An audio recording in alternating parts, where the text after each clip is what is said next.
Bonjour, aujourd'hui je vais faire un point sur mon pari sur le dollar.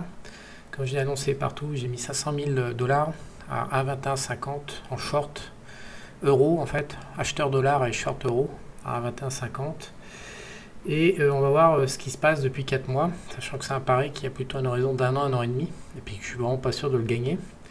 J'ai fait ce pari en me disant que je me suis posé la question de savoir comment est-ce que la Fed pouvait gérer la situation. Je ne fais pas partie de ceux qui prennent la Fed pour des cons, des incompétents ou des casse-cous. Je pense qu'ils maîtrisent leur action.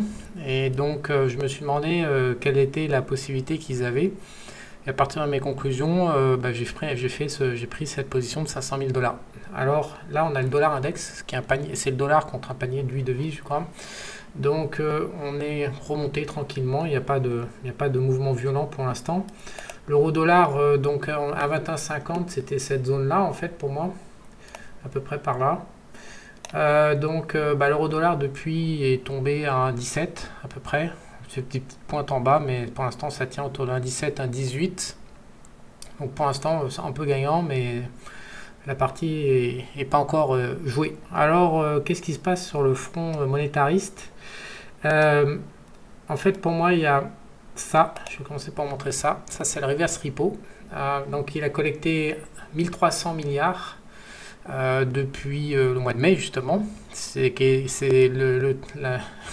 l'indicateur, je vais vous le grossir, c'est l'indicateur qui a initié pour moi le point tournant et qui m'a fait acheter le dollar. C'est ça en fait. Donc au début du mois de mai, la Fed a monté son repo, comme je viens de vous montrer. Au mois de mai, on était à 0 en fait, et puis ça a commencé à augmenter à 0,02. Et rien que ça a suffi pour mettre en alerte tous les monétaristes, à 0,03 en fait. Et puis ça s'est accéléré début juin quand on a commencé à casser cette tendance baissière sur le repo market et qu'on a commencé à partir à la hausse. Alors là, début juin, on a vu la fin du suroptimisme BA pour l'euro et tout d'un coup le retour pour le dollar. Donc si on regarde le point tournant en détail, en fait en mai on était entre 100 et 200 milliards de collectés, donc en avril c'était pas très significatif. Et puis en mai la collecte sur le marché du repo reverse ça a commencé à s'accélérer. Et ce que c'est amusant, c'est qu'on a commencé à passer la barre des 400 milliards au moment où en fait le repo commence à vraiment grimper. Et là, en fait, c'est le point tournant, j'appelle ça le point tournant, moi, pour cette année, c'est le moment où tout le monde piche que la Fed commence à taper, la Fed commence à réduire les liquidités. Alors, par devant, bien sûr, sa balance sheet augmente chaque mois de 80 milliards, 120 milliards à l'époque, donc elle continue de dire j'achète, on se calme. Et puis par derrière, en fait, elle commence à pomper les liquidités 2 fois plus vite que les liquidités qu'elle injecte par ailleurs sur la balance sheet, sur les marchés obligataires.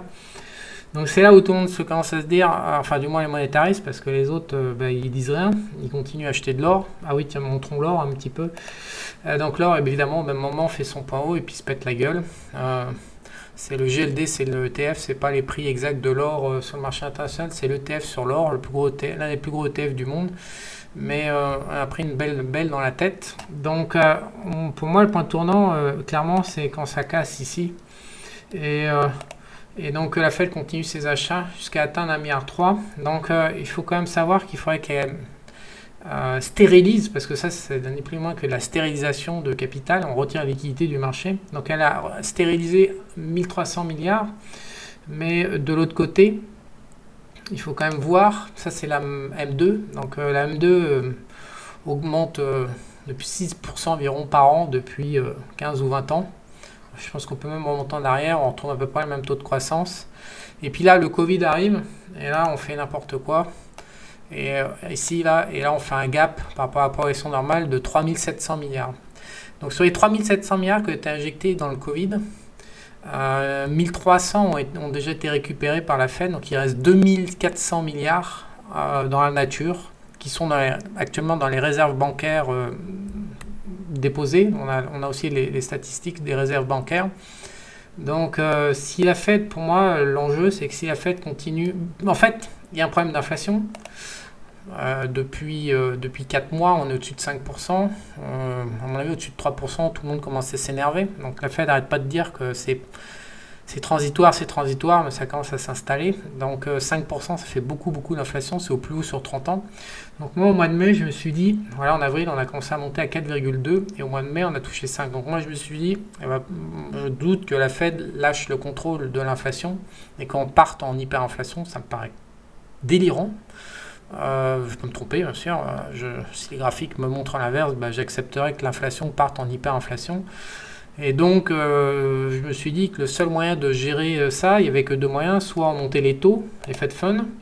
Mais comme vous pouvez voir, les Fed Funds, ils n'ont pas varié depuis 2 ans. Ils sont à 0,25, ils ne bougent pas. Donc, vu que la Fed n'a pas l'air d'avoir décidé de monter les Fed Funds, pour moi, il ne restait plus qu'une seule solution, c'est de faire monter le dollar.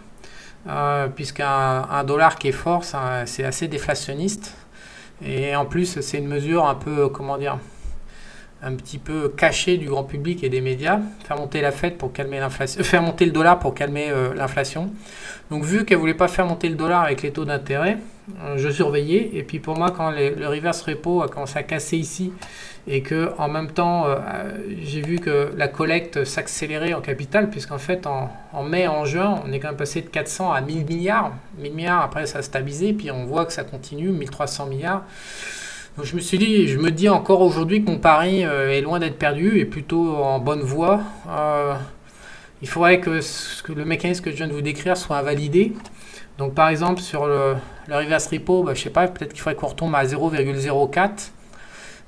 Ce que je constate juste, c'est que depuis 2-3 mois, la Fed il va super mollo. Elle stabilise, on casse. Donc pour moi, mon pari sera toujours valide. J'attends une confirmation de voir le reverse repo par exemple à 0,08. Là, je me dis, l'intention de la Fed est toujours là derrière pour extraire des liquidités, pomper un maximum encore une fois, de tout ce qu'elle a injecté, des 3700 milliards, et continuer à vouloir pomper des liquidités en douceur pour pas que le dollar explose trop à la hausse en fait.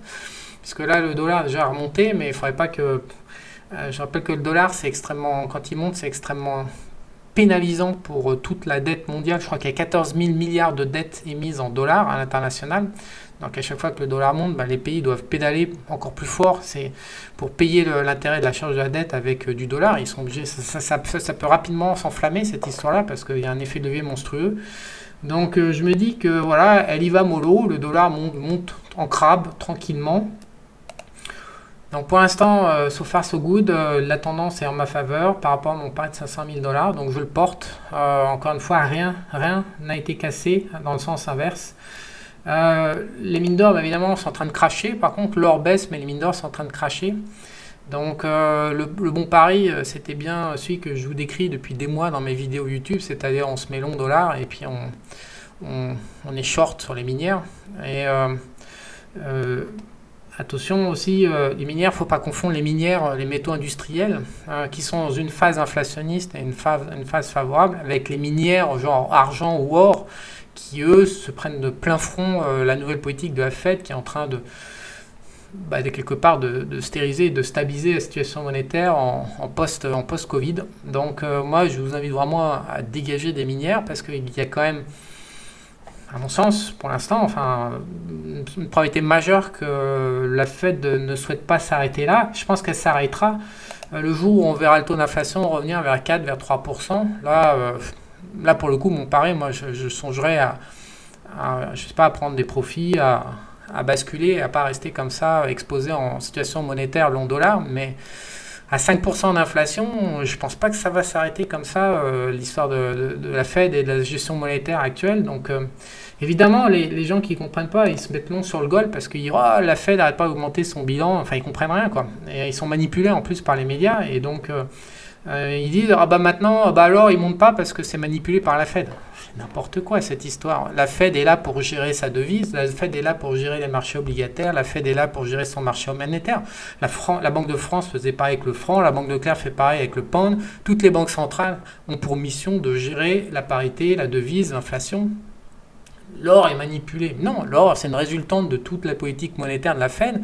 Il ne faut pas confondre incompétence par rapport à l'or, qui est extrêmement répandu, encore une fois, sur les médias et dans le grand public des épargnants, avec manipulation de la Fed. Non, la Fed de toute façon manipule 12 mois sur 12 depuis un siècle sa devise. C'est son job. C'est son job de faire la politique monétaire. La politique monétaire, justement. Donc, si vous ne comprenez pas la politique monétaire de la Fed et que vous mettez acheteur sur l'or, alors qu'il y a tout qui montre que pour l'instant, le dollar va monter pour calmer l'inflation, évidemment, ça serait bien pour vous, si vous êtes acheteur d'or, ça serait bien pour vous, par exemple, que la Fed touche au Fed Fund et envoie un signal genre je vais... Non, il faudrait qu'elle baisse encore les taux d'intérêt, par exemple, et puis qu'elle arrête le repo de monter, et puis qu'elle arrête de ponctionner des liquidités sur le marché via le repo reverse. Là, ça serait bien pour vous, mais pour l'instant, je ne sais pas si vous voyez la courbe, mais moi, je n'appelle pas ça un épiphénomène. Moi, j'appelle ça une politique monétaire, justement, délibérée, tranquille, sous contrôle, dans le calme. Donc, pour moi, les paris sur l'or, aujourd'hui, ils sont extrêmement dangereux, et les mines d'or encore plus. Alors, et puis l'argent, j'en parle même pas, il se fait défoncer de 20%, ce qui est un peu normal, c'est le parent pauvre dans cette histoire monétaire. Donc là, il fait quasiment 20% de baisse depuis ce changement monétariste. Alors que les métaux industriels, eux, qui sont encore une fois portés par la crise inflationniste qui est faite par l'offre en fait, puisqu'il y a une restriction, il y a des problèmes sur les chaînes, supply chain d'approvisionnement et dans le transport. Donc du coup, cette inflation, pour l'instant, elle soutient les métaux industriels comme le copper et tous les autres, l'aluminium, tous les métaux industriels. Mais il ne faut vraiment pas confondre les métaux industriels avec l'argent qui, lui, se fait défoncer. Je peux vous mettre l'ETF sur les métaux industriels que je suis. Moi, je suis assez actif. Cet ETF s'appelle DBB. Je m'en sers pour hedger justement ce pari de 500 000 $ sur le dollar.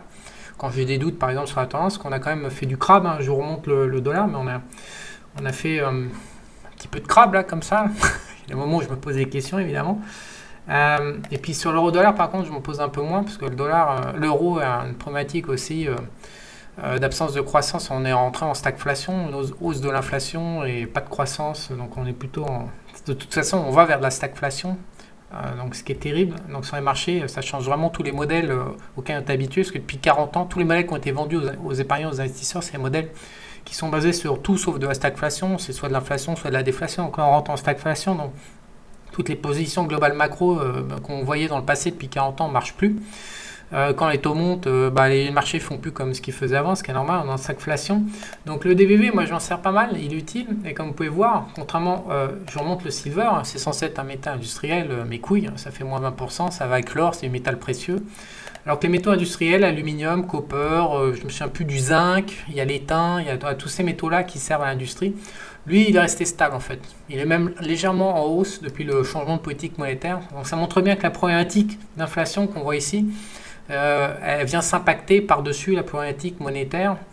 Donc pour moi, c'est pour ça que je pense que le dollar est utilisé actuellement par la Fed pour calmer l'inflation en le faisant monter en douceur. Peut-être que je me trompe encore une fois, mais peut-être pas. Si mon pari est le bon, je pense qu'on va encore faire 5 à 10% de hausse sur le dollar au cours des 6 prochains mois. Et puis il faut surveiller les indicateurs au fur et à mesure des mois qui s'écoulent. On en saura plus. Mais encore une fois, des histoires... Donc oui, j'en reviens à mon histoire de minière. Les minières industrielles vont bien, comme Peabody, il y a celle qui met du cuivre, là, je me souviens plus, Free Morgan. Ces minières-là, elles vont bien. Il y en a même qui explosent actuellement en bourse. Des vraies minières industrielles. Par contre, les minières sur l'argent et l'or, c'est en mode crash. Mode crash, je vais publier, je pense, sur le compte Twitter dans les semaines à venir, les shorts se replient ou les breakout bear sur les minières or et argent, c'est le tir au pigeon en ce moment. Ça accélère, moins 5, moins 3, moins 7. On a même des séances avec du moins 5, moins 10%. Donc c'est du bonheur parce que la politique monétaire est à peu près claire, donc on sait où ça va et donc les cours des minières s'ajustent dans le sens du fondamental. J'en reviens à l'histoire de David Drodan qui trade en fonction du fondamental, mais là c'est la même chose. Alors honnêtement, j'ai vendu ma Porsche à un Américain la semaine dernière et il me disait je fais cette vidéo parce que je pense à lui, il était long d'or et d'argent et il se faisait démonter. Je Je lui dis, et donc il ne savait pas ce qu'il faisait en fait. Il ne comprenait pas pourquoi il perdait. Parce que lui, il pense qu'avec 5% d'inflation, il est toujours resté avec l'histoire que s'il y a de l'inflation, les minières vont s'envoler. Donc je pense qu'il y a une énorme, je sais pas, il y a une énorme incompétence ou une énorme manipulation, vous appelez ça comme vous voulez. Mais honnêtement, c'est pas le moment d'acheter des minières à or et argent. Il faut y aller en short, ça s'écroule. Les moindres shorts, ça vous permet de gagner du 5%. Il faut pas porter enfin, encore une fois, à 5% d'inflation par an. Je ne pense pas que nous soyons en fin de mouvement, je pense qu'on est au milieu de mouvement. Encore une fois, on ne sait pas jusqu'où va aller la Fed, mais quand on voit en fait la collecte de 1300 milliards et qu'on sait qu'il y a 2400 milliards encore à collecter pour se remettre dans le grand trend long terme de la money supply de la M2, bon, on peut penser qu'on est qu'en milieu de parcours de cette opération de la Fed. On peut penser qu'il y a encore une bonne vague de 4, 5, 6 mois dans ce sens-là. Mais si on fait 4 à 6 mois avec cette politique monétaire, les minières, elles sont à moins 30 ou moins 40 par rapport au cours actuel. Donc non, on ne porte pas des pertes. J'essaie de lui expliquer, c'est son propre pays. Il n'avait pas l'air de comprendre exactement comment son propre pays fonctionnait avec la monnaie. En tous les cas, c'est des paris qui sont vraiment on n'investit pas sur les minières comme ça. Enfin, c'est pas L'Oréal, c'est pas Nestlé. Enfin, je veux dire, une minière, c'est une matière première, ça monte, ça descend. Donc, c'est assez dangereux. Donc, voilà, je fais une vidéo pour essayer de vous éclairer. En tout cas, moi, c'est mon pari qui est pourtant, pour l'instant, plutôt gagnant, pas renversant, mais plutôt gagnant. Ouais, mon euro-dollar, ouais. Il est plutôt gagnant ici. Voilà. Je pense que l'euro, il y a de la place pour descendre, peut-être jusqu'à 1,10. Je m'attends à faire un gain de 10%, donc 50 000. Mais encore une fois, je peux changer d'avis. Si je vois que la politique monétaire de la Fed commence à s'inverser, évidemment, je m'en irai très rapidement. Voilà.